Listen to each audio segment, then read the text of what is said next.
Hello, everyone, and welcome to this afternoon edition of Ramola D Reports. I'm here this afternoon with Dr. Eric Karlstrom.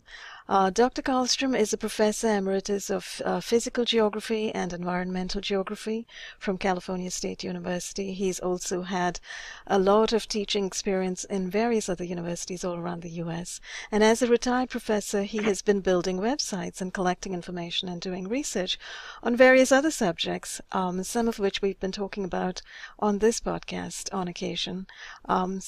Subjects like Agenda 21, global warming, the hurricanes that have been ravaging the United States and Puerto Rico, etc. And we've also been talking about mind control, the history of MK Ultra, the history of mind control projects and neurotechnology, projects in the United States over a long period of time.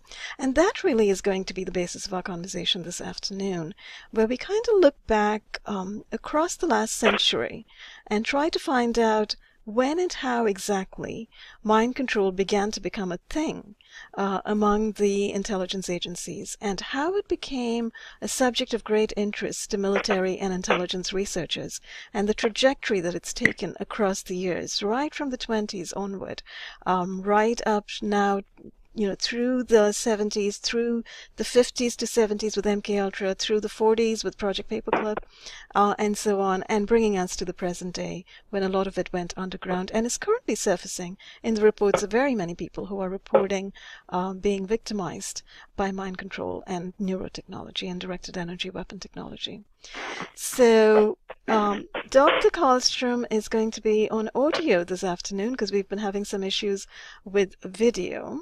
So we're just kind of hoping that the audio is going to work out. So hi, Eric. How are you doing? And welcome. Yeah, hi, Ramola. Yeah, thank you. It's we've had an hour's worth of technical problems trying to do this with our system on Skype, on the computer with visuals, and now we've kind of taken a fall back to just the phone. I hope this works. But yeah, let's just assume it will, and we'll plunge ahead. Just to give an introduction, I have three websites that are pertinent to the topics that you've just outlined. Absolutely. Particularly on the gang stalking issue, gang stalking mind control cults.com, which is an outgrowth of 911nwo.com. And then the website that is most actually pertinent to my own career and research is naturalclimatechange.org. Can you hear me okay? Brilliant. Yes, absolutely. Yes, I can hear you, thankfully. Yeah. Okay. And we're being recorded. Everything looks good at this end, so we'll just plow ahead for now. Well, you did a good job of outlining. Yeah, we're dealing with programs that have evolved over the past century. And I have taken kind of a historical point of view to try to understand the totalitarian system that we're in now. And yes. I think it's been a good approach across the board. Absolutely. And we really need to go into the history very often to try to understand what's going on. And certainly many people are looking around and seeing the state of affairs in the country today. And this didn't just happen overnight. There's been long decades of preparation, right? Absolutely. And so much of this has been classified research. The top CIA mind control research of Operations Bluebird, Artichoke, MK Ultra, Often Search, you name it. This was more secret even than the Manhattan Project to build the atomic bomb. And the weaponry that has evolved from these programs, including non-lethal weapons and mind control, are actually considered to be as potent or more potent than nuclear weapons. Because when you can control people's minds, and roboticize them without their knowledge, then those in power, of course, can call all the shots. They don't have to worry about these pesky dissidents and whistleblowers. they can just take them out secretly, silently with their directed energy weapons, their Which non-lethal weapons, etc. Which, in fact, they're doing. And, you remind me of something that Tesla said. I don't have the exact quote, but he said what's brewing currently is the seeds for a technology that's going to be so destructive that it's going to be worse than any bomb, any missile, anything that, the world has seen so far. Yeah, absolutely. And of course, many people have said that. And much of what we're dealing with is Tesla technology, which has been weaponized by the militaries of the world, particularly United States, Russia, Soviet Union, Britain, Germany, the Illuminati-controlled countries, if you will, have developed and honed these in secret operations. Absolutely. Going back even before World War II. Yes. Now, I think many people would be surprised to hear anybody say that, Russia as well is a country that's Illuminati controlled. I think people understand that Britain, the US, and, large parts of Europe are Illuminati controlled. But as for Russia, Japan, Asia, we do know there are connections. So those might be some of the kinds of things that you could elucidate for us. Well, certainly. The Bolshevik Revolution of 1917 was a Illuminati takeover. Kind of an extension of what happened in the French Revolution. To enslave a powerful country under Illuminati control. So you look at the people behind the Bolshevik Revolution in 1917, and it's certainly an Illuminati project.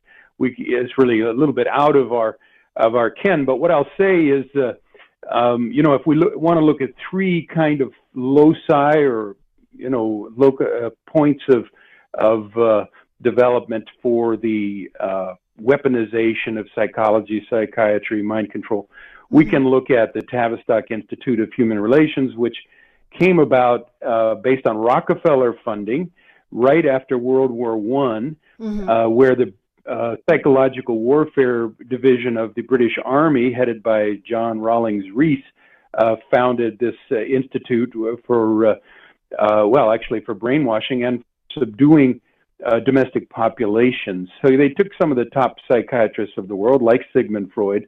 They paid them a lot of money to come and study how to psychologically control, do psychological warfare against mass populations. One of the first projects they had was to look at the shell-shocked soldiers from World War I and try to figure out what caused that shell shock, which we now call post-traumatic stress syndrome or disorder, PTSD. And so they're studying this not to cure the soldiers, but rather to impose the same kind of problem on the mass public. And of course, they've been working on this since then. I think that's absolutely remarkable, and that's a great point to start, actually, going back, I guess it's not even the 20s, it's the teens, right? In the 1914 to 18, it was around that time period, at the same time as the Bolshevik Revolution over there, which those financiers from Wall Street were kind of financing. And here you have in Britain, you have these Tavistock strategists sitting around trying to figure out how to mind control masses of people. So, actually, perhaps we can ask the question, why would they want to do that? Who were these people? Why do they want to control mass populations? That's sort of a basic question that some of us are pondering today. Why are there people out there, who are trying to run the world, run the banks, run the governments, run the intelligence agencies, and completely control populations? Why can't they let people simply develop and evolve, as the rest of us think is okay to do? How would you tackle a question like that, do you think? Yeah, well, the black guy in the riot in LA said, "Why can't we all just get along?" Well, kind of your question. Something like that. Okay, so the articles that I'd like to draw on today, Ramola, are from an extended series of articles that I wrote upon retiring in 2011. I live in Crestone, Colorado, a small town of 1,500, which is kind of UN, United Nations of all world religions. And I thought it was pretty cool at first, to have all these international people. But it turns out it was more or less, its modern identity was founded by UN magnate Maurice Strong, who is a close colleague and I guess you could say gopher of the Rothschilds and the Rockefellers, member of the Committee of 300 himself, former MI6 intelligence agent, and a billionaire industrialist himself, who claimed to be the savior of the planet and was starting all these different United Nations conferences well, he started so many different environmental groups in the United Nations. He was the just Secretary General of the Rio Earth Summit in 1992, which of course rolled out Agenda 21, Agenda for the 21st Century. Well, the way they wanted to sell this was through eco-spirituality and the New Age movement. And the New Age movement, if we look deeply, and this is part of my extended series, is Crestone Baca, the Vatican City of the New World Order, an expose of the New World Religion. So in 2011, I lived in Crestone. I noticed there were lots of crazy things going on there, and not just New Age people saying crazy things, but also it seemed like intelligence officers just controlling the town and coming in and out of the town as if they owned it. And so I read this speech by conservative Tom DeWeese, who said in 1995, Maurice Strong believes that Crestone Baca, Colorado, is the Vatican City of the New World Order. Well, that got me interested. I said, what do you mean it's the Vatican City of the New World Order? It's the little town I live in. So I started researching. And by the year 2015, I Xeroxed off a 1,200-page single-space document on 8 by 11.5 inch pages. And, and tried to give it to some local libraries, some of which took it and some didn't. By that time, it had 12 major parts and some 12 appendices. Okay, so there's a long way of trying to answer your question. I start out, part one, the UN, Maurice Strong, Crestone Baca, and the New World Religion. Okay, what's going on here? Part two, the Rockefeller and Rothschild empires, the Freemasons, and the birth of the Illuminati. Part three, Illuminati and Freemasonic structure, origins of Pharisaism, Kabbalah, which is the black magic system of Judaism, Synagogue of Satan, and connections to the New Age plan. Part four, the controllers, and in parentheses, the Jewish controllers and their destructive mission. Part five, how the controllers control us, the corruption, the co-option and corruption of culture and institutions. This gets into the Macy conferences, the man-machine conferences of the 40s and 50s, gets into the Frankfurt School of the 30s out of Germany. And, how they control us through the institutions. And then part six, mind control, history, and applications. Took me all of the year 2012 to research and write this article. It was like entering Dante's ninth circle of hell. Yes, I read that. Yes. Yeah, to study the history of mind control is to go to some very, very dark, occult, satanic places. It's very hard reading that material. I have the same experience. Just reading that makes you ill. Just looking at the information and just seeing what's been done. Horrifying. Yes. And so, when it is extremely important for us to talk about these things, and I really, suggest people might want to take a look at this series of articles that's on my 911nwo.com website under New World Religion ? Subheading. Okay. And several of these are also on my gang-stalking mindcontrolcults.com website. Yeah, this compendium of articles sounds really very comprehensive and very interesting. It almost sounds like, a kind of book in progress, or half a book, or a novella. Well, it would be at least 4 books right now, and perhaps it does need to be published, although there would be some risk involved, I think, because and by taking this historical approach, what's really ironic, Ramola, is that. Okay, the year 2012 was when I wrote this article on the history of mind control. The year 2013, well, in this article about mind control, I laid bare all of the techniques, or most of the techniques, or many of the techniques involved in the global gang stalking program. Oh, right, yes. In the year 2013, I realized I was being gang stalked. Now, isn't that an interesting coincidence? Oh, no. Well, that's awful. That almost sounds Oh, well. Isn't that synchronistic? Yeah, really. Now I can study it on the street too, you know. So upon my part 7 is electronic mind control and electronic weapons. Part 8 is cult connections. Part 9 from UFO cults to 9/11, and part 10, 11, and 12 have to do with kind of what's happening in Crestone Baca to answer the question. So I felt like all of those topics needed to be addressed before I could figure out if Crestone Baca is the Vatican City of the New World Order. And as it turns out, it's a rather extraordinary research journey I've gone on, not related to my, profession in physical geography, soils, landforms, and climate change, but very kind of related to my pursuit of spiritual truth, which has always been in the background for me ever since I was a young guy. And so this got me then into this world of occult secret societies and all that nonsense. But this is in fact what's taking over the world. And you say, why can't we all get along? Well, because these secret societies, which are largely based on the Jewish Kabbalah, like Freemasonry is, and the Rosicrucians also, it's a black magic satanic system.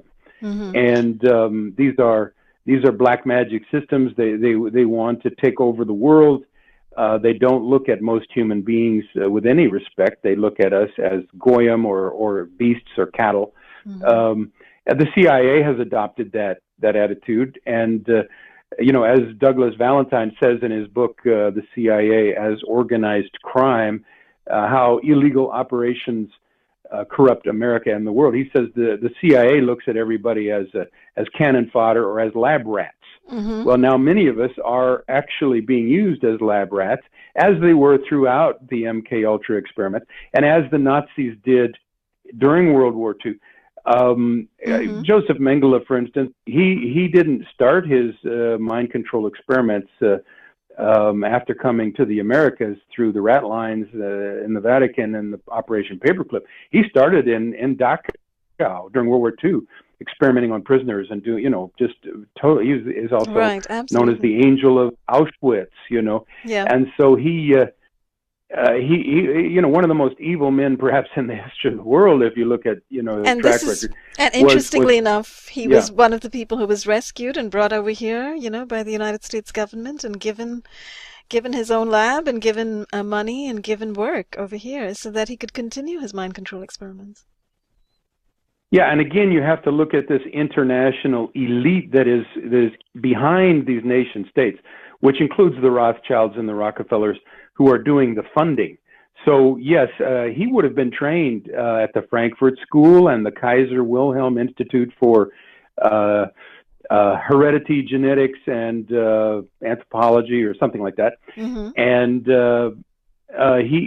which was later renamed the Max Planck Institute. But going to the original places of mind control, we talked Tavistock Institute, which is going on since the end of World War I, and employing top scientists. And then we have the Kaiser Wilhelm Institute, and then we also have Soviet Union under Lenin. Lenin got together with Pavlov, of Pavlov's dog, who was a behaviorist who studied animals, and said, okay, let's see if we can treat human beings like animals and get them to, so we can control them. And so he got Pavlov to write a, big old book about how to control humans. And then, of course, he used that information to weaponize psychiatry and psychology in the Soviet Union. And ever since then, of course, they were able to say, whoever is an enemy of the state, whistleblower, whatever, they're crazy, and we'll get the psychiatrists to say they're crazy, and then we'll throw them in the institutions or the gulags, and then we'll just, not let them out. So this is now what's happening in America. So again, you have to see that there's a overarching international ruling elite, which of course has to do with the international bankers, that is funding this to control the world, and they have had a plan to do this for a long time. It's articulated in the Illuminati documents of 1776, and they say they want to destroy the family, they want to destroy the nation state, they want to destroy all religions, they want to destroy private property, They want to destroy the monarchy, etc. So there are no institutions that can stand in the way of their complete totalitarian control of the world. It's re-articulated in Marx's Communist Manifesto. He was a Satanist, a Jewish guy who turned Satanist and actually worked for the Rothschilds. It's re-articulated in the 1897 Protocols of the Learned Elders of Zion, which is a declaration of war against non-Jews of the world, and a battle plan for how to win. So, you know, these documents, and of course, silent weapons for quiet wars, or quiet weapons for silent wars, or whatever. There's lots of documentary evidence that shows up through the centuries if we care to look at it. And I've got some of these things posted on my website, including a lot of information about the Soviet psychotronics and whatnot. And again, it all goes back, you know, about 100 years now or more, and it's not new. But what has happened is these weapons have become more and more sophisticated. They've been developed by our top university professors in concert with our intelligence and military agencies. Yes, and, exactly. You know, in this article, I name names. I mean, I name the names that I basically reviewed about 50 books. And I just took the information from those books and I just cobbled it together into a summary. So, you know, this is not rocket science on my part, but it is very important information.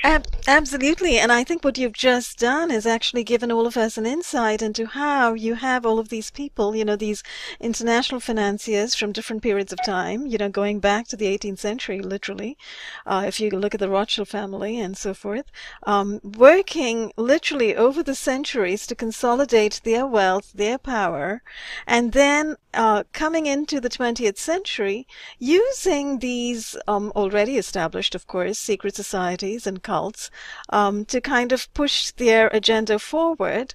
And then actually, if you look at the 20s and so forth, when you look at both the Tavistock here in Britain and you look across the world at Russia, with what Lenin and Pavlov were doing over there, it's very interesting that there was that concomitant interest in controlling the minds of, you know, the public, the regular population.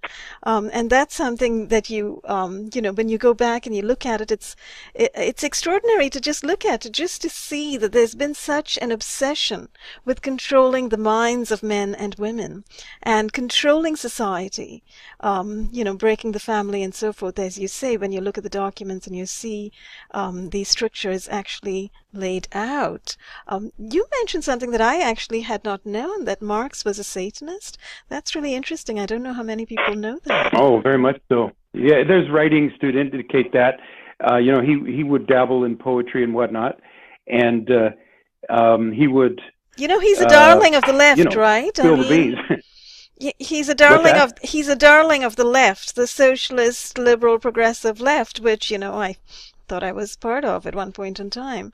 So did I, Ramola. I think we all get fooled, you know. And Lenin called people like us useful idiots, you know. Yeah, that's and, true. He did coin that term. Hopefully, we wake up eventually, you know.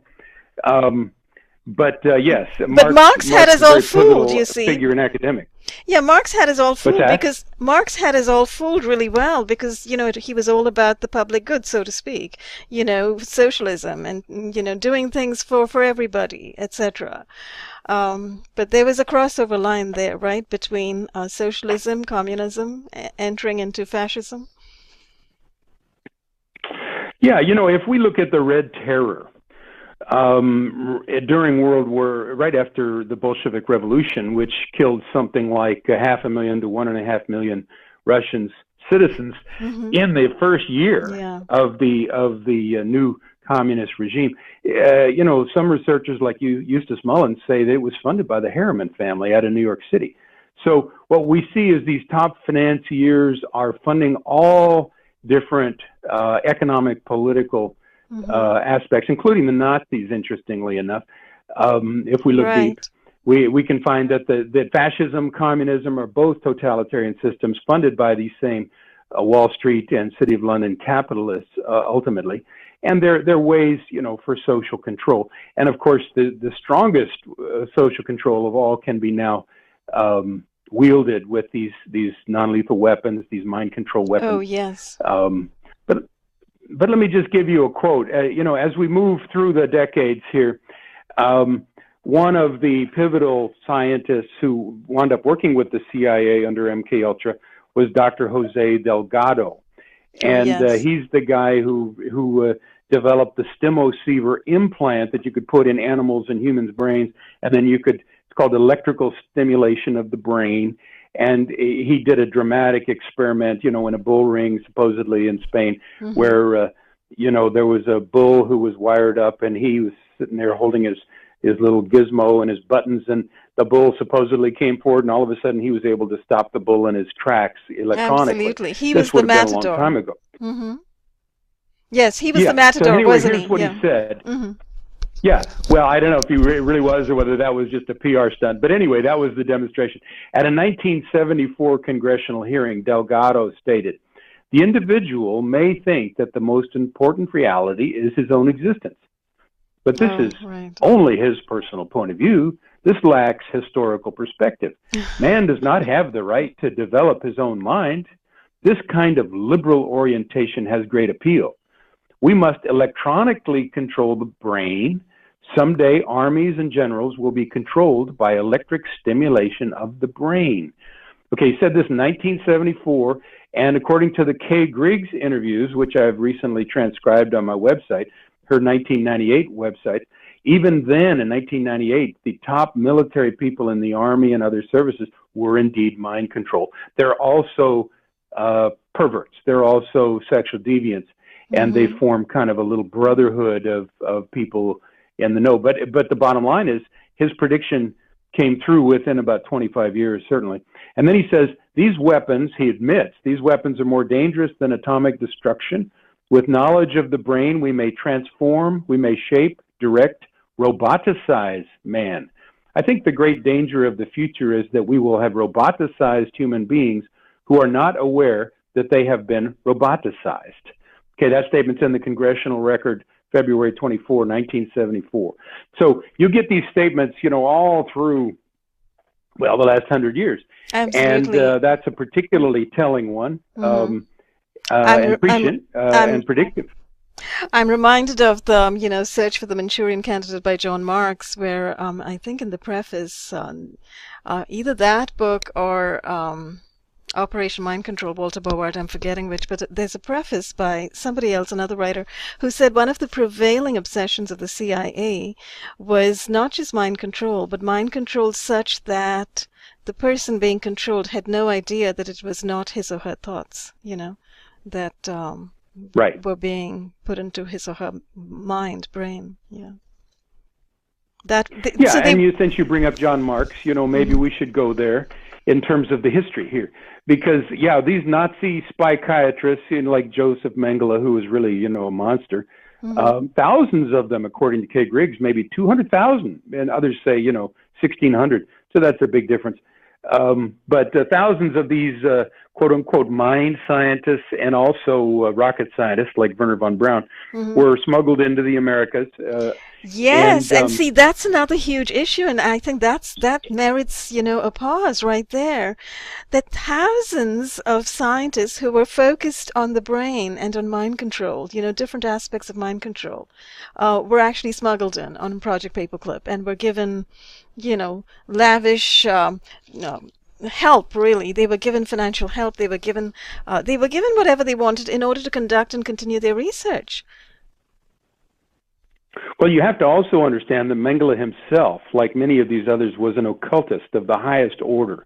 And so, again, we're talking a level of cruelty and abuse of human beings that most individuals can't even begin to imagine.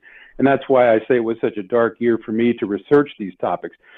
Mengele is kind of the poster boy of this brutality. Likewise, Dr. Ewan Cameron, who was from Scotland, who was a friend of Sir John Rawlings Rees, who founded the Tavistock Institute, who was a 33rd degree Mason, who was at the Nuremberg trials, and yet went on to work for the CIA MK Ultra programs, in which he figured out how to erase the mind of some of his patients, who didn't ask for their minds to be erased, by the way, and then reprogram them. And he was hoping he would get a Nobel Prize for this.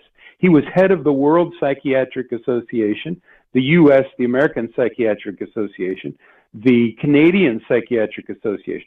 In other words, he was the top of the heap. And you look at his experiments, and they're the most horrific thing you can imagine. Oh, they were sadistic, they were brutal, they were savage. Savage. You know, people can't even imagine what this guy did, and yet he was, again, hoping for a Nobel Prize. I know, shocking. You know, I mean, Dr. Colin Ross talks about this in his book Bluebird, which is about Operation Bluebird, which was just a couple before MK Ultra, and talking, you know, about the whole system. And he, you know, tells how, for instance, Linda McDonald, who was a 26-year-old Canadian housewife who went to see the famous Dr. Cameron at McGill University at the Allen Research Memorial Hospital, and she had relatively mild postpartum depression. During the course of her hospitalization, she received 102 electroconvulsive therapy treatments, in which the button is pushed 6 times per treatment instead of 1 time. She also received about 80 days of barbiturate and neuroleptic-induced sleep during the course of her hospitalization. There were, with all the nursing and everything like this, I mean, they put her through, you know, they drugged her with, you know, LSD, they, long periods of sleep, and then sleep depression or deprivation. And the bottom line is that they got her to regress back to the point of incontinence. She couldn't, she didn't know how to go to the bathroom. She no longer recognized her husband or her children. She didn't know what sex was. She didn't know what a husband was. And this guy, Dr. Ewan, she came in with postpartum depression, which is quite mild. And this guy erased her mind. And of course, he thought that was great, because that's really kind of the you know, the ring, the magic ring you grab for. You want to create a tabula rasa, a blank slate. And now, with the psychic driving, which he was also doing at the same time, he could reprogram minds.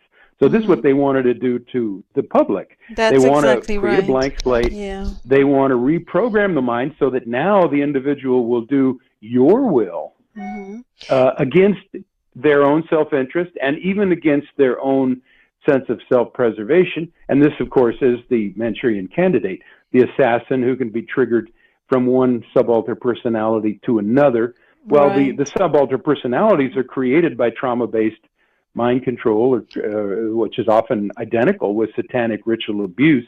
It's often, in the old days, involved rape of children less than 6, so that they would dissociate. Yes, and then you could split off all these other personalities, and then these other personalities could be named, and you could develop triggers and amnesia barriers between the different personalities, and then you could say trigger certain alpha programming or beta programming or theta programming or delta programming. Beta is the sex kitten, like Marilyn Monroe. So she's got no morals. She'll sleep with anybody and have a great time. Delta is, you've got an assassin now, Jason Bourne, who can be triggered to do the assassination and then triggered back into his other personality so that he has no recollection of having done the murder. So that's the perfect weapon for the intelligence agencies, you see. So a lot of this was practical. They wanted to have these super spies, and then that got into super soldiers. And, you know, Hitler wanted the Superman, Ubermensch. He thought that's what World War II was all about, creating the Ubermensch. Interesting. And so, you know, the elite have done this to their children. You know, the Illuminati have done this to their children since the Egyptian Book of the Dead. Yes. In order to create artificial geniuses who can be very successful at certain things, but who also can be completely controlled. It is very, very dark stuff. It is. And of course, what you do when you do this is you create a weapons platform. You rob that person of their real identity, their soul, and now you insert a bunch of programs. Now you've wiped the computer clean of its original software, and you've written new software, to use an analogy, so that the computer will function the way you want it to. So you've taken God's highest creation, humans, and you've turned them into a killing machine or a sex machine or a spy machine or, 100 other uses. And the thing that you pointed to that I think, well, all of this is so dark and so disturbing to contemplate every single aspect of this, starting from Linda McDonald's story and various other people's stories, people, who have I think sued the CIA, right? Some of them have sued the CIA recently and received some kind of paltry compensation for all the horrors that they were put through, etc.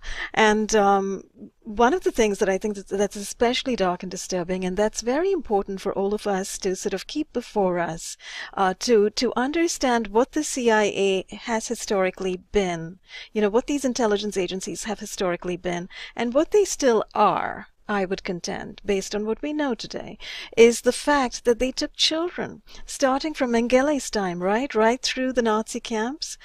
He was experimenting on children, and he brought his experimentation here into the U.S. And literally, they were doing what you were talking about, engaging in such extreme imposition of trauma on these children. I mean, literally, not just were they subjected to physical trauma, they were subjected to the witness and observation of atrocities being done on their, friends. And they were forced to witness torture, degradation, humiliation, and even killing.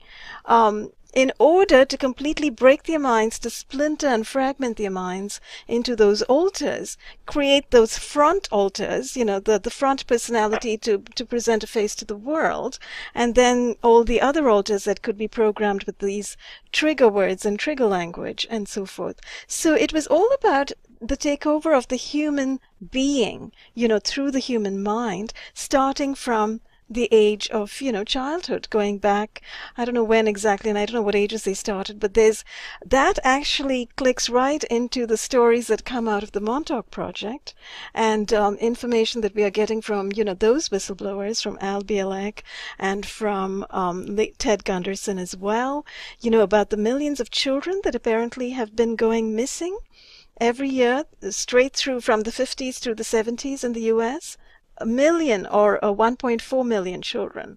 Various, researchers are putting forward those figures, and that these children were actually taken. They were taken to these military underground labs. They were kept in cages, etc. I mean, these stories sound horrific to us. They sound like, you can barely believe them. But this is the kind of testimonial that we are getting from some of these whistleblowers. The children were kept in these labs, and these horrific things were done to them. And ultimately, I think one of Al Bielek's,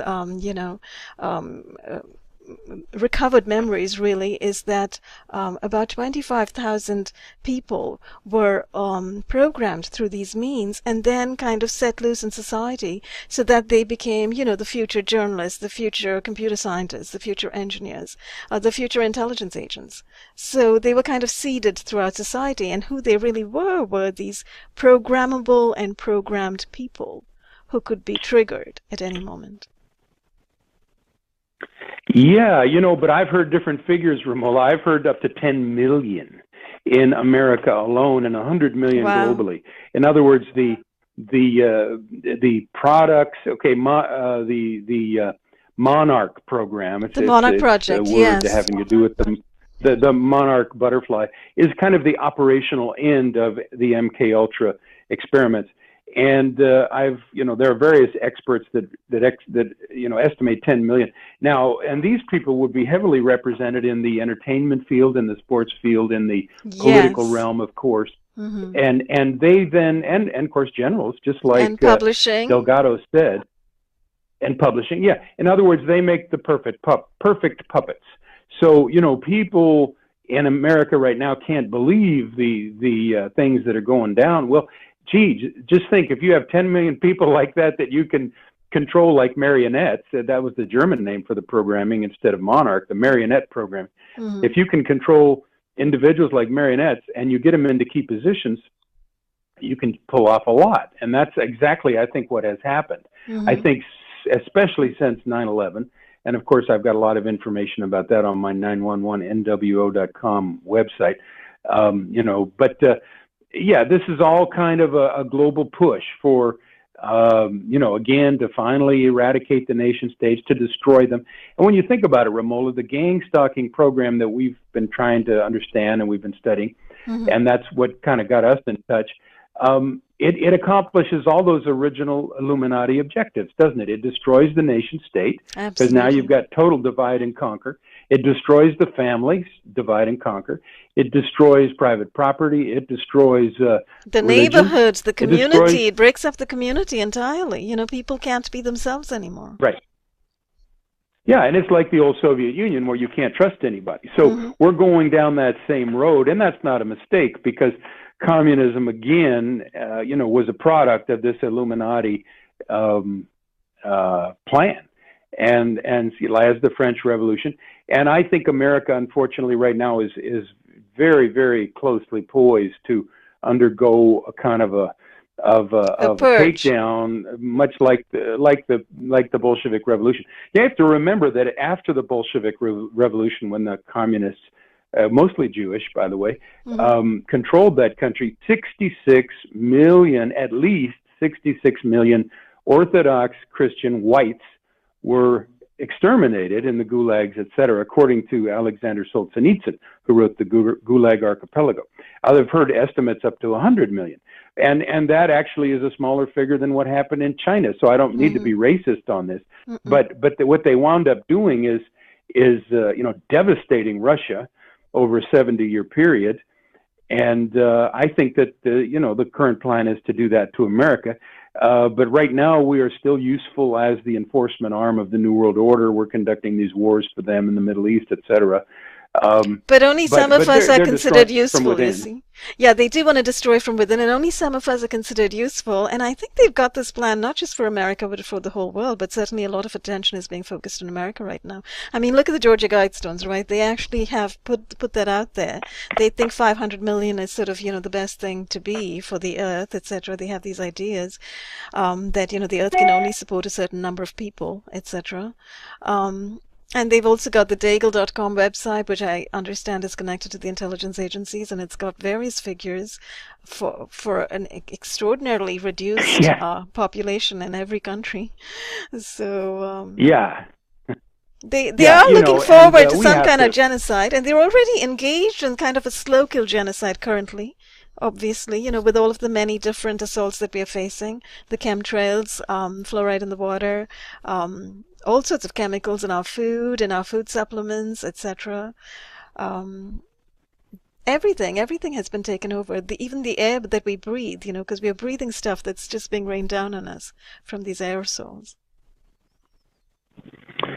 Yeah, well, I mean, these are huge subjects, and we need to talk about them, but I think we can get some overarching patterns here and see that it is this global elite that, with this long-term historic plan for world takeover, and we can identify them as being a relatively small handful of individuals at the top, and we can identify their MO, and we can watch how they move through history. And that's what I think my articles do.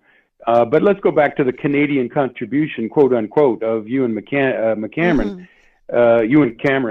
That has to do with, I think, the torture techniques that came out of the MK Ultra programs. And there were 149 sub-programs that were refined in Cameron's quote unquote experiments. And these techniques then show up in the Kubark torture manual of 1962 or 3. Oh, yeah. And it's enhanced interrogation, they call it. But then that was republished in 85, slightly modified.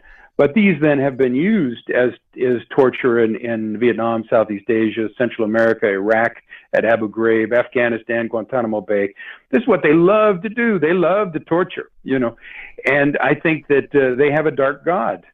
And their dark god loves, misery and death and pain, and they're feeding these demons. Really, right. If you want to look at they're apparently demon and devil worshippers and discarnate entities and so forth, and entities from different dimensions and so on and so forth.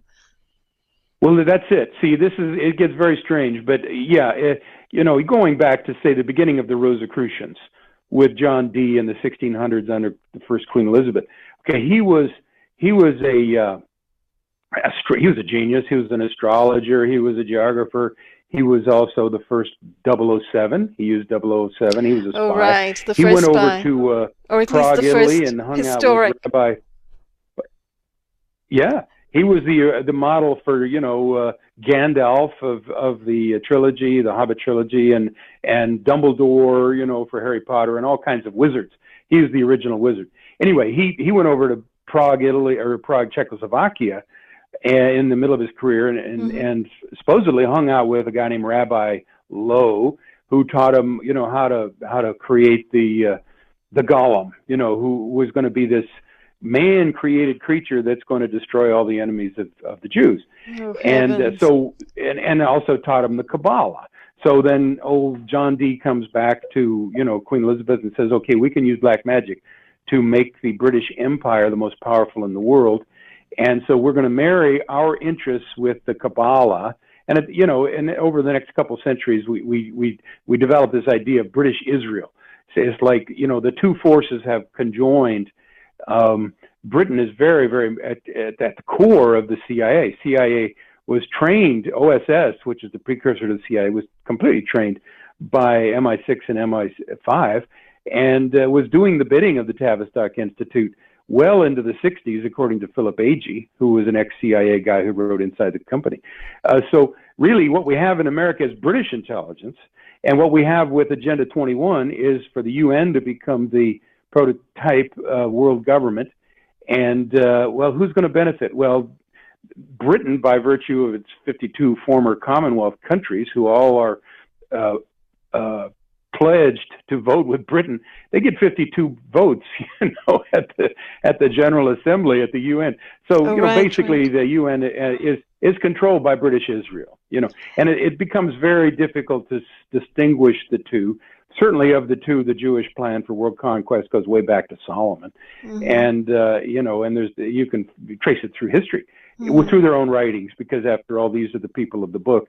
And, if you care to go onto my website, there's hundreds and thousands of statements in which they say, well, we will own all the property of the world. We're going to take over the world, and, blah, blah, blah, blah, blah. When our Messiah comes, every Jew will have 2,800 slaves, And so that's what they have in mind for non-Jews, is to be their slaves or kill them. And, it's not anti-Semitic to say what they say, I hope, because this is what they say. And if you quote them, the case is made. I don't have to say anything bad about the Jews. I just let them do the talking for me on my website. But anyway, so they love torture. The Jews apparently, well, let's talk a little spiritually here. Jesus went out into the desert, supposedly, in the book, in the New Testament, and the devil said, bow down and worship me, and all these kingdoms I will give you. And Jesus, of course, rejected the deal. But there are people that have accepted that deal and benefited from the powers that Satan has bestowed upon them. And this is what I've come to. Certainly others are not going to want to agree with me on that, but I think there's a lot of evidence that that's in fact the case. But I know you and I have. We can't all get along. We've talked about the Jewish question before and the Zionist question before, and a lot of people I think understand that the quest for Zion and the Zionist empire is also behind a lot of this British quest for empire as well. It kind of seems to coincide. As to the Jewish question, I think, of course, as you know, there's a lot of resistance, and I think it's very important at all times to say, and I've said this before in other podcasts, that obviously we don't mean every good Jewish person who is involved in their own culture and who has a wonderful culture and religion and so on, and those are good people, etc., etc. But we're talking about historically going into some of the documents and looking at what some of the very wealthy people in that community have done, and then you find out actually that they weren't really Jewish as well. As somebody who's Jewish who recently spoke to me and pointed this out to me, and she's right. They're not really Jewish, right? They was too busy worshiping various shapes and types of demons and whatnot. And their religion goes back to the Sumerians and the Brotherhood of the Snake and the Vril and so on and so forth, right? It's not really what many people who are Jewish today worship. I don't think they worship snakes, for instance, right?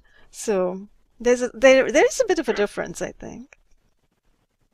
Well, yeah, I mean, this is a huge issue, and of course it's very contentious, and Right. it's certainly not politically correct to be anti-Semitic, but I again, if we look at the documentary evidence, but in terms of who's a Jew and who's not a Jew, I mean, they say that 96% of all the world's quote unquote Jews are actually Khazars from the ancient Oh, kingdom of right, right. Khazaria in the southern Caucasus of Russia, and that there's a very small number of actual Hebrews within the present stock. But there's so many lies surrounding this group of people that it becomes very, very difficult, to even get a accurate census of how many there are. So maybe we better. It's kind of like a tar baby. We better Right, not go there. right. But No, it's in, yeah. structure is strategy in slow motion. So whatever the elite is, if they can get their people in top positions of power, and you have all these hierarchical systems, and the people at the top, like Donald Rumsfeld was Secretary of Defense during 9/11, and Paul Wolfowitz, the neocon Jew, was the Assistant Secretary, and likewise you had as Assistant Attorney General Michael Chertoff, who then destroyed the evidence of 9/11. He's Jewish as well. And then he went over to become the first head of the new Department of Homeland Security, and of course brought in people like Marcus Wolf, who's also Jewish, who's with the East German Stasi, to design the DHS. And then he goes off, Chertoff goes off, and he forms whatever Chertoff group or whatever that's now profiting on surveillance equipment. So, again, you start to have to look at these behind the scene connections. And I've done that. And many people have done that. And, True. these people do profess to be Jews. And so, there's Yeah. nothing radical about saying the whole neoconservative think tank, the neoconservative movement, is a Jewish intellectual movement. And they gave us our project for New American Century, Rebuilding America's Defenses, which basically is a rehash of the Oded Yanon plan, who was an Israeli journalist in the 80s, saying we have to build up America's military so that they can go to war with Israel's neighbors and balkanize them into, helpless small ethnic units, so that Israel will have no enemies in the Middle East, and Israel will then become greater Israel, or Eretz Israel, which is what David Ben-Gurion said right at the beginning of the formation of the state Israel in 1948, said we want greater Israel. We want to go from the Tigris Euphrates in Iraq, and we want to own all the land over to the Nile River in Egypt, and they have two blue stripes on their flag that symbolize those two rivers. So the whole plan is this vast expansionist imperialistic plan. And again, you don't have to, it doesn't matter whether you're against any particular group of people, that this, in fact, is all, documented very well. Right, so, right. Yeah, and it's let's interesting. not spend too much time with that. But you'll see, okay, who was head of the Technical Services Division in the MK Ultra, doing all these horrific experiments? Well, Sidney Gottlieb, PhD, Jewish guy. Yeah. And I could go on and on and on. Who was the CIA director during 9/11? Well, George Tenet. Well, his real name is Cohen. Oh. Is that a coincidence? I don't know. In other words, structure is strategy in slow motion. You put your people in the top positions, and you do that through a network, a syndicate that controls, the economic system of all the world. So anyway, and they were also, also, go back to, they were also Masons, right? Freemasons. When you see pictures of people like Richard Helm, for instance, you see, who was director of the CIA at around the same time that Sidney Gottlieb was the technical director. You see pictures of him, holding his hands in those very Masonic signaling style positions. Oh, yes. Masonry, as it turns out, is a Gentile front for Judaism, and all of the degrees are based on the Jewish Kabbalah. You go through higher and higher levels to see the light. Well, the light is Lucifer, So 30, 31, 32, 33rd degrees, they know that they worship Lucifer. At the lower levels, they don't know that, but then they get exposed and get inklings as they move along, And the ones who kind of accept this new reality that they worship Lucifer are the ones who go to the top. So now you have the Luciferians controlling, again, the useful idiots who are kind of the front, the the PR front for Masons. There's a lot of good Masons who don't know what's going on. Just like I'm sure there's a lot of good Jews that don't know what's going on, you know. But that doesn't change the fact, you know. Yeah, absolutely. So anyway, yeah. Because we're talking about entrenched power structures. What's that? I'm sorry, we have a delay. I didn't mean to talk over you. Yeah, we're just talking about entrenched power structures, is all I said. Yeah. And, you know, it would appear, and, you know, you just shared a little video that was supposedly maybe a training video for gang stalkers. It would appear that there's a lot of people who will do just about anything for money. And now that America's got a lot of poor people, because we've outsourced industry and manufacturing, and we've consolidated agriculture into a few hands. So now where are they going to get their work? Well, they can go into the information technologies, you know, the you know, Silicon Valley type stuff, or now they can go into spying on their fellow Americans, you know, with pretty good checks for some, you know. Spying, stalking, surveilling, using weapons, you know, literally using weapons, because you've got InfraGard being trained to use weapons. So these are some of the hidden realities. Electronic weapons is what we're talking about. Electromagnetic weapons is what we should say. But of course, the military has euphemized that and calls them electronic weapons. So. Very good, yeah. Well, you know, and so then it becomes a mentality of, you know, what kind of person is going to take that money to go ahead and attack, you know, their brother, their sister, or their neighbor, you know. And it turns out, you know, that human nature does appear to be kind of frail. But listen to what George White said. He was the head of Operation Climax, which is part of the CIA's MK Ultra program. He on retiring, he wrote a letter to Dr. Sidney Gottlieb, and he says, among other things, I toiled wholeheartedly in the vineyards because it was fun, fun, fun. Where else could a red-blooded American boy lie, kill, cheat, steal, rape, and pillage with the sanction and blessings of the All-Highest? Well, he was OSS during World War II. He rolled over into the CIA, and, you know, he's doing terrible, rotten stuff. He was a special ops guy, the kind of person that Kay Griggs is talking about in her interviews. Her husband was a Marine Corps, Princeton graduate, a special ops guy. In other words, a killer, professional killer, a Jason Bourne type. Now, how much of that is mind control and how much is just, that, you know, they could get people who just, you know, are kind of demented, you know, I don't know. But there's people out there who will do these things, for sure. Yeah, and, you know, it's interesting how everything is actually predicated on what you started to lay out there. It's the black magic, the occultism, the Kabbalah.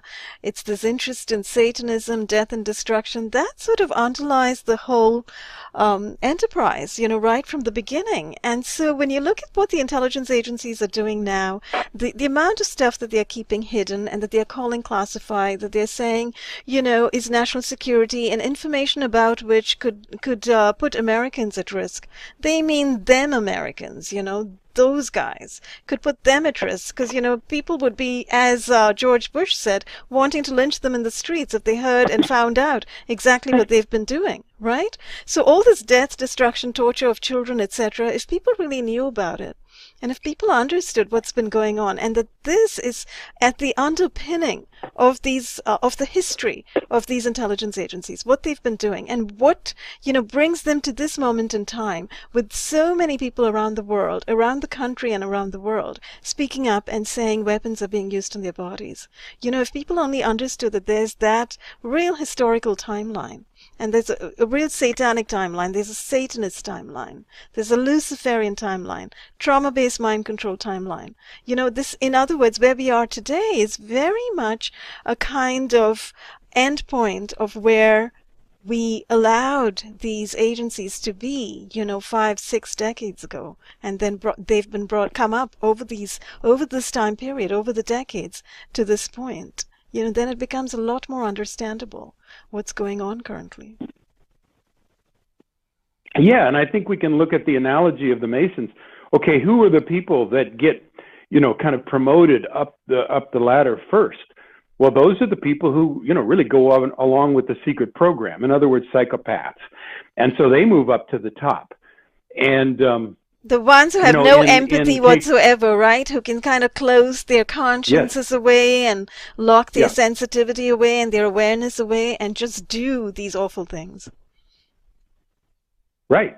And so they are rewarded by this financial system, which we're all in, And yeah. Kay Griggs, again, in her interviews, which I've transcribed, and maybe we can talk about sometime. Oh yes, we should. She talks about how the dynamic of the rising stars. Well, the rising stars are the ones who would sleep with their bosses, basically, and we're talking homosexuals now. Right. They will do anything to curry favor. In other words, they will prostitute themselves. Mm-hmm. And then they go right to the top. Well, is that the kind of country we want? That's so bizarre. Run by these sexual perverts. I know the stuff that Kay Griggs has revealed, the information that she's brought forward is absolutely shocking. It's absolutely mind-boggling, because she was talking about the Marine Corps, right, and military intelligence, and the guys at the top over there, mm-hmm. that they're all gay, and it's not the fact that they are gay that's problematic, but the fact that there's some kind of hierarchy over there where everybody was forced to be gay and become homosexual in order to rise to the top. Well, they're bisexual and pedophiles. Yeah. Now, if someone's gay and bisexual, I guess that doesn't bother me. But if someone's a pedophile, that bothers me a lot. Oh, and yes, definitely. I would do anything. Yeah. I would do anything to wipe that person out if I found out that, if I caught somebody doing that, I'd kill them. That's what I'd do, just because I think that's the lowest. And I think, even prisoners agree with that. If somebody goes into jail and they have a reputation for being a pedophile, they will be absolutely shunned by by the other prisoners. Absolutely. But that's one of the dark secrets that we're uncovering together as a nation, right? That there are these pedophile rings, that children are being trafficked. Children are being abused so extremely. And, I think the word should really be pedosadism, which is something that, some British activists coined, and seems much more appropriate than pedophilia, because literally the children are being brutalized. And now, of course, at this point in time, we have an attempt by various factions to attempt to normalize pedophilia, right? And to say that it's just some kind of sexual preference that they don't act on. So we should be very empathetic toward these people who want to abuse children. So that's going on as well. That's going on in our society as well. I think that's very much kind of underpinning all this rot that we have. If you look at some interesting quotes by our founding fathers, John Adams said, well, we statesmen, we can kind of devise a system that we think will be best to ensure freedom. But the only thing that's really going to be ensuring freedom for the long haul is if the country stays with a sense of morality and kind of some kind of religious ethic, Yeah, and he I think said we can't enforce that. And didn't America of the 40s or 50s, or am I dreaming? Didn't America have some kind of wholesome image? The family was very important, the children were very important, and then all of a sudden the 60s, the 70s, the 80s, all that's kind of torn to smithereens at this point in time, and now you have children being wrested from families, the child protection or predation system completely becoming quite dominant in our society, and drugs everywhere. And that also actually connects right back to the CIA, doesn't it? Because they're the ones who bring the drugs into the country. Yeah. And, you're right. We start to see these connections, and the Mm-hmm. Doug Valentine's book about the CIA as organized crime is very important reading. It's very difficult reading. It is. There's a lot of history in there. It talks about the Phoenix program and MH Chaos, and it was John Stockwell who said, and he was the highest level ex-CIA guy, the CIA guy to go public, said, when the Church Committee did their hearings in the 70s, they identified more or less 10,000 illegal CIA operations between 1947 and say 75, and every one of them was illegal. Every one of them was a crime. But the CIA has always been above the law. And, they start feeling like they can play God. Yeah. And literally, I think many of the top people have actually kind of, made the deal with Satan that I mentioned earlier. Oh, right. And give me the kingdoms of this world and I will get on my knees and I'll worship you, Father of this world, So we really are dealing with an important spiritual aspect to this, I think. True, absolutely. And I think many people would agree with you. And in fact, when you look at what they're doing, the history of what they're doing, they're kind of playing around with dimensions and breaking barriers between dimensions and all this stuff as well. All of the intelligence agencies, but I think at this point in time also the military, right? I was kind of dipping into the CIA's organized crime, and I do have to sit down and read it at some point. But one of the things that struck me was what the military is doing and the CIA is doing in Afghanistan.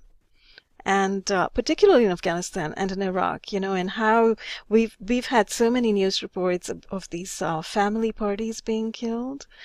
Being wedding parties, children, families being destroyed, being taken out all of a sudden, and they're seen as collateral, etc.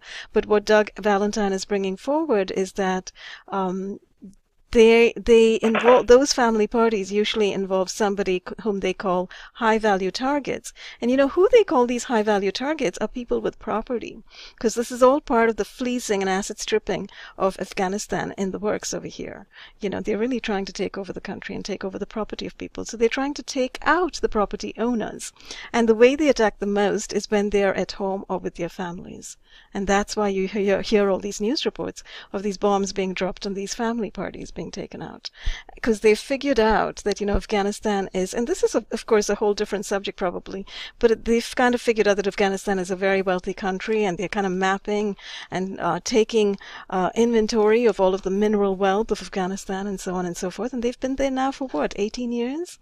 They're not just growing opium, right, in those fields, but they're also coveting all those minerals that are found in large quantities over there in Afghanistan. So that to me is absolutely shocking, because it's sort of my part of the world, Yeah, it's good old-fashioned imperialism, neo-colonization, neo-colonial, occupation, and through terror. I mean, these are the real terrorists, and they have refined the means of terrorism. And they used to call it that what they were doing is counterinsurgency, and now they call it counterterrorism, but it's the same thing. It's the same thing, I think it's important at this point in time, in this point in history, for people who can see this, who can understand this, to actually say it. And I think many people are indeed saying it, but I think it's so important for people to say these guys are the actual terrorists. These intelligence agencies, these military groups, they're acting like terrorists. They are wreaking terror on families, communities, societies. They're destroying the world. They're destroying the fabric of our lives. Well, and again, we need to understand the basic principle that the CIA and these intelligence agencies do not and never have served the American people. They serve the financial elite. Yes. And you're talking now Wall Street and the City of London. And so they serve empire. Mm-hmm. And they also do it through, every means of terrorism and deception. And, they control, to a large extent, the media. They control, perception management. That's their bailiwick. These people are probably the greatest criminals in history of the world. Exactly. And that's a great point to bring this, toward an end, Eric, for this session. At least I'm just looking at the time, because that's where we are. That's kind of the history of these intelligence agencies, these secret societies, these central bankers, financiers, etc., and these power-hungry, psychopathic megalomaniacs who kind of have brought us to this point in time. And unfortunately, they're still, they've got a grip over our society still. And that's funny. Just a second. I'm sorry. Okay, that's all I right. gotta turn this off. Okay, sorry. That's all right. My computer, iTunes just came on. Okay, sorry. Go ahead. That's all right. You're right. We have to. I was just going to say, what do you think? Where do you think we are at right now? And we kind of have an understanding of what's going on with all of these dark programs, which are still continuing, right? We know they're continuing, and that's what we talk about very often. Where do you think we are in terms of? Well, let's see if we can end on a positive note. Okay, so 1913, the Federal Reserve Act was passed by a conspiracy of Rothschild and Rockefeller agents, you know, including the Warburgs and the Schiffs and things like that. Yes. And they got a, you know, they got a law saying that they, as private bankers, could control the American money supply. Okay, this gave control of the U.S. economy to this group of basically Kabbalist bankers.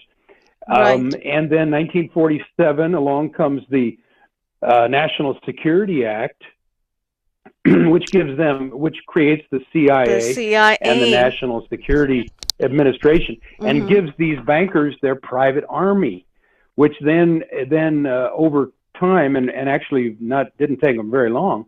If you read L. Fletcher Prouty's book, The Secret Team, the CIA and its allies in control of the United States and the world. He says by the mid to late 50s, they were in control of America, and shortly thereafter, they were in control of the world through all their covert activities, which are all criminal. So now we're talking about clandestine ops, covert ops, psyops, etc. And again, remember, they're trained by MI6. So now we have America as the extension of the British Empire. Correct. And of course, then they depose and all these leaders around the world and start all these coups and insurrections and assassinations, most of which Americans don't know about. Right. But as a professor, I decided to learn about that, and I've got information on that on my website. Okay, and then the School of the Americas, right? Well, yeah, the School of the Americas. I would show movies about that in my human ecology class. You know, I say, you want to know about terrorism? Here's the School of Americas, and here's the track record. You know, but yeah, and in the School of Americas are at Fort Benning, Georgia, our U.S. Army guys trained police and soldiers from Latin American countries how to torture and kill political dissidents in those countries. So and how to no run longer death did the squads. Americans have to do it so much. We got them to do it. And then we, of course, give them all the money they need to do it. So, yeah, School of Americas is a fantastic center for training terrorists, and all based on the Kubark torture manual, based on MK Ultra, et cetera. And, okay, so in 1963, along comes John F. Kennedy. He is mind-controlled, probably, and assassinated mostly by the CIA, but also it would appear by Israel. And then 9/11, of course, same general pattern. Again, these are trauma-based mind control staged events to traumatize America, put us into the dissociative state of shock, so that the leader can say, "Oh, everything is going to be all right. You know, just go shopping and let us double the defense budget now, so we can have all these multiple theater wars." Oh, absolutely. And so if we start to look at those four events as major coups in which we lost control of our country, well, how do you roll back a coup like that? Well, let's say if we repeal the Federal Reserve Act of 1913 and give Congress the right well, they've got the right, it's in the Constitution for Congress to print our money, but it was taken from Congress with the Federal Reserve Act. So let's repeal it. Let's do what Kennedy wanted to do, break the CIA into 1,000 pieces. Absolutely. Of course, they broke him into 1,000 pieces. So reverse the 1947 National Security Act, repeal that, and then expose the criminals who did 9/11, and they are among us in our country. George W. Bush, Dick They're Cheney. In the Federal Reserve, right? Yeah, right on down the line, the UN, NATO. It's an interagency thing, just like it's an interagency thing, which is doing the gang stalking. So what we've got to do is identify the criminals. See, they're running scared. That's why they're doing the gang stalking, because they don't want to be exposed. They want to cover up their crimes. And that's one way to really an interesting analysis, to, Eric. That's really an interesting analysis. That in a sense, what they're doing now in our country for the last, boy, how many years is it since 2001? You know, last 17 years, is they're running these gang stalking campaigns, which are kind of Red Terror style campaigns, right, and takeover of community style campaigns, just to have the control, have the upper hand, to have a fascist control over America, so that their crimes can never come to light, or so they think. Right, or so they think. But, you know, Thomas Jefferson was pretty good. He says, you know, it is error alone that requires the full force of government. Truth can stand by itself. So, Ramola, that's our job. We just dig up the truth, absolutely, and have faith that that truth will stand by itself. That's a great line, and that's a great quote to, end this conversation on. I think it's very hopeful. And I also really like that you kind of went back in time and you kind of named the precise acts that need to be rolled back and repealed and revoked. The Federal Reserve Act of 1913, the National Security Act of 1947, and boy, what the fake 9/11 Commission did as well, I guess, the Warren Commission. Yeah, those two commissions, of course, were total whitewashes. So if we can get truth on Kennedy assassination and truth on 9/11 and the Kennedy and repeal those other two acts, we have a chance of restoring America to being a decent country. Right now, it's falling apart fast with this gang stalking, divide and conquer strategy, I think. Mm-hmm, absolutely. Oh, and one more thing is secrecy. The secrecy that, has come into play since the 1947 National Secrecy Act, and with this proliferation of intelligence agencies that we've got going currently, everything being classified, everything being rolled under the carpet, everything being hidden, and horrific things going on. Boy, that secrecy, I think that's got to go, right? So. Well, yeah, and Dr. Ronnie Kilda said, in her book, Bright Light on Black Shadows, that more crimes have been committed under the shield of national security than all of the crimes committed by the mafia over history. And I think she's right. In other words, this is a complete con. The people that are eliciting national security, and you mentioned this in your interview with Joanne Conaway, what do you mean national security? This is a global problem. They're trying to destroy America. They're operating, FBI and CIA are operating globally now. Yes. They don't care about America. So for them to say national security is the height of hypocrisy. Yes, and Gerald Sosby, in that interview that I did with him, raised this very important point, and I actually think we should be doing roundtables on this particular point itself. The fact that America turning on its own citizens like it is currently, the fact that people are being targeted by the dozens and the hundreds and the thousands inside America itself, actually creates a very insecure situation, because and of course the fact that they're also targeting, civilians in other countries. So it's like the people over there across the world can see that the same intelligence agencies, the FBI and NSA, that are targeting them are also targeting us. So in other words, they can see that our allegiance is not going to be to the FBI and to the NSA. It's going to be to humanity and to people. How do we stand up for ourselves, for our own societies? Why are the FBI and NSA turning against Americans? So there's a whole question and a train of questions to be considered over there regarding how that connects up with security of any country and security of this country. How does it connect, really? I think it's the security of the criminal ruling elite that is being protected here, and only the security of the criminal ruling elite. We're talking the Paul Wolfowitzes and the George Tenants, correct, and the exactly. George Bushes. The We're Rothschilds, the Rockefellers. Class. Yeah, the criminal class. They are protecting themselves, really. And, that's a horrifying, discovery to make in itself for most people, that the intelligence agencies, the FBI, and this is what Gerald Sosby was saying, the FBI has this wonderful reputation of being this, well, I don't know if it has a wonderful reputation really, but you and I know that.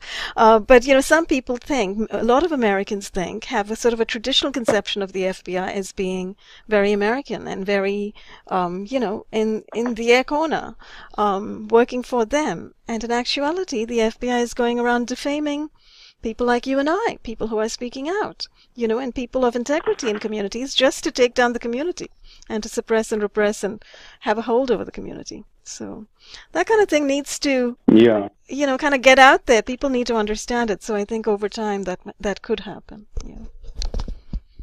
Well, yeah, I think so too. And I sure applaud your efforts, Ramola. You're doing a great job with these podcasts. And I thought your interview was great with, Dr. Conaway on Power Hour that you just did. I mean, you're laying it out. And again, the truth can stand by itself. Thank you. Yes, All we have to do is dig it up. Yes, absolutely. And as you know, you're doing a great job as well, Eric, with all of your interviews as well. And, so we just keep going. And on that note, I thank you very much for being here this afternoon, for talking about all these subjects. And perhaps we can pick up on this and go a little deeper into some aspect of it next time. Well, I'd sure like to talk about the Kay Griggs interviews, and I think that would dovetail with our topic here, because it really it really focuses in on the corrupt power elite and how they operate. That's a great idea. As a brotherhood. Yeah, I'm all for bringing especially the work of women whistleblowers to light. Too little is known out of what women are bringing forward. So absolutely, let's talk about Kay Griggs whistleblowing at some point. So thank you. Yeah, great. Thank you. Well, thanks so much, Ramola, and all the best, and look forward to our next conversation. Wonderful. Thanks, everyone, for watching. We'll be with you again very soon. Have a great evening. Bye-bye.